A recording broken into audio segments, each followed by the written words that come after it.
La non stop natalizia è un'attività che svolgiamo da sempre perché siamo consapevoli che il periodo di Natale è un periodo in cui c'è molto bisogno di famiglia e di non sentirsi soli. Non sentirsi soli a Natale, soprattutto in questo strano Natale 2020, è questo l'obiettivo di Telefono Amico che per 2 giorni consecutivi, il 25 e 26, risponderà a chi per un motivo o per l'altro sarà o si sentirà solo. La non stop arriva dopo un anno difficile con richieste di aiuto che sono raddoppiate anche nella Marca. I motivi sono i più disparati, problemi economici e tensioni familiari innanzitutto. Noi qui nel territorio abbiamo avuto un incremento del 50%, quindi le telefonate che prima erano 7 per turno, che intendo le 3 ore per turno, ora sono diventate 15 e il WhatsApp stiamo arrivando anche a 30 chat per turno. C'è un'impennata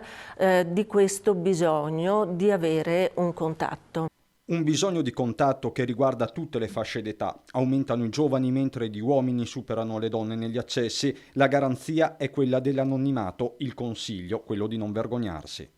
Non dobbiamo avere paura di ammettere di avere questo tipo di difficoltà e soprattutto non dobbiamo avere paura poi di magari rivolgerci a qualcuno che possa aiutarci.